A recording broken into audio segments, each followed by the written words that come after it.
मैं महेश मूलचंदानी, थाने सरकार न्यूज में आपका स्वागत है। शहर की जनता को मैं एक महत्वपूर्ण जानकारी देना चाहता हूं।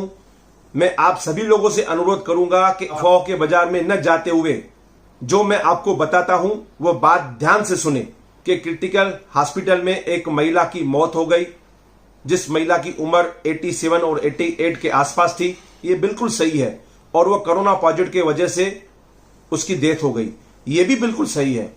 लेकिन अब उसके पीछे शहर में क्या अंधविश्वास चल रहा है, हमारे पास क्या क्या मैसेज आ रहे हैं, हम सुन के हैरान हो चुके हैं।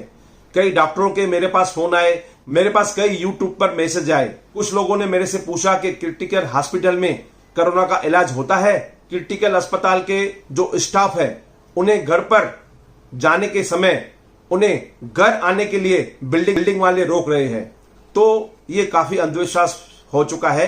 आपको मैं इस बात का पूरा खुलासा करूंगा। गवर्नमेंट ने एक प्रोटोकॉल लागू किया था महाराष्ट्र के सभी डॉक्टरों के लिए।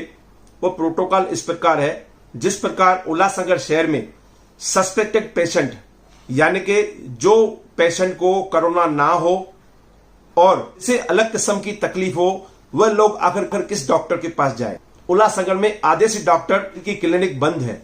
काफी लोग डॉक्टर पेशेंट को देखना पसंद नहीं करते। गवर्नमेंट ने प्रोटोकॉल बनाया, उसमें यह बताया गया था कि आपके पास जो सस्पेक्टेड पेशेंट आते हैं जिन्हें कोरोना के अलावा और कोई भी तकलीफ होती है, बुखार, सरदर्द, ब्लड प्रेशर, शुगर जैसी बीमारियां लोगों के पास होती है, वह लोग कहां जाएंगे? अगर वो लोग घर पर रहते हैं तो घर पर भी मरेंगे। अगर उन्हें कोई डॉक्टर नहीं देखता तो भी उनका मरना तय है। तो ऐसे लोगों का क्या किया जाए? तो गवर्नमेंट ने कहा कि आप अपने अस्पताल में एक अलग किस्म का आईसीयू बनाओ और जो भी पेशेंट आप एडमिट करते हो, आप ये मान के चलो हो सकता है उसे कोरोना हो सकता है। उन डॉक्टरों को उस आईसीयू में जाने के अलावा किसी व्यक्ति को वहां पर जाने की अनुमति नहीं थी। उसके बाद उन डॉक्टरों को पीपी सूट जो पहन के यानी कि प्रोटेक्शन सूट कहा जाता है जिसे, उसे पहनकर अंदर जाना है और उसे पहनकर ही पेशेंट को देखना है। एक पीपी सूट क्रिटिकल अस्पताल के बाहर पड़ा हुआ था। लोगों ने इसकी शिकायत की, महानगर पालिका के लोग आए थे, उन्होंने हॉस्पिटल के लोगों के ऊपर 2000 का चालान काटा। तो वो पीपी सूट कहां से आया? वहां के डॉक्टर पीपी सूट का इस्तेमाल करते थे जो भी वहां पर पेशेंट आता था उन्हें देखने के लिए। जो भी वहां पर काम हो रहा था हॉस्पिटल में प्रोटोकॉल के हिसाब से हो रहा था। लोगों को देखा जा रहा था, मगर प्रोटोकॉल के हिसाब से देखा जा रहा था। हो सकता है वह पेशेंटों में से कोई कोरोना पॉजिटिव हो। जिस प्रकार देखा आपने, जो महिला फॉरवर्ड लाइन से जो आई थी, उस महिला को सांस की पहले तकलीफ थी। उस समय में उसे बुखार नहीं था, मगर डॉक्टर ने उसे उसी प्रकार प्रोटोकॉल के आधार पर उसी आईसीयू में उसको एडमिट किया और उन्हें देखा। मंडे को फिर उस महिला के स्लिप सैंपल निकालकर पैथोलॉजी में भेजे गए। मंगलवार के दिन वो महिला शाम को 5 बजे गुजर जाती है और 5:25 पर यह रिपोर्ट आती है कि वह कोरोना पॉजिटिव थी। उसके बाद क्रिटिकल अस्पताल के डॉक्टरों ने, डॉक्टर राहुल पांडे और काफी सारे डॉक्टर थे, उन्होंने इस बात की इंफॉर्मेशन पुलिस डिपार्टमेंट को दी और उल्लासनगर के आयुक्त सुधाकर देशमुख को दी और उनके परिजनों को वो मृतक शरीर दिया गया। ठीक उसी प्रकार से प्रोटोकॉल के आदेशों का पालन करते हुए डॉक्टरों ने यह काम किया। डॉक्टर ने पूरी तरह प्रोटोकॉल की तरफ से काम किया। इसके लिए डॉक्टर के हॉस्पिटल और स्टाफ का कोई क्वारंटाइन नहीं हुआ।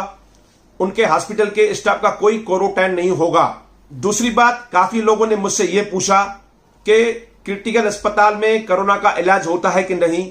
तो ये आप जानकारी सुन के लीजिए। जो महिला आई थी उसे कोरोना नहीं था, उसे केवल सांस लेने में तकलीफ हो रही थी। बाद में टेस्ट आने से पहले उसे फीवर आया था, ये बात सच है। डायरेक्ट वो जो पेशेंट आया था उसे कोरोना नहीं था। तो आप ये मान लीजिए, अगर कोई भी corona positive patient direct private अस्पताल में जाएगा, उसे इलाज नहीं किया जाएगा।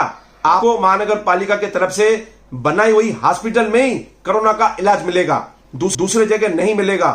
और शहर के लोग जो समझते हैं क्रिटिकल अस्पताल के जो स्टाफ है, जो उल्लासनगर में रहता है या जो डॉक्टर उल्लासनगर में रहता है, उन्हें बिल्डिंग में नहीं आने देंगे, तो ये सरासर गलत बात है। ये जानकारी आप समझ लीजिए, उन डॉक्टरों ने, उन स्टाफ ने वहां पर टोटल काम प्रोटोकॉल के आधार पर किया था। धन्यवाद। जो लोगों ने मेरे से YouTube और WhatsApp पर मेरे से सवालात किए थे, मैंने सारे सवालात का जवाब आपको अपने चैनल के माध्यम से हमने आपको बता दिया। मैं आशा करता हूं आपसे कि आप अफवाहों के बाजार में न जाके सही मार्ग को चुनेंगे और लोगों को भी सही रास्ता बताएंगे।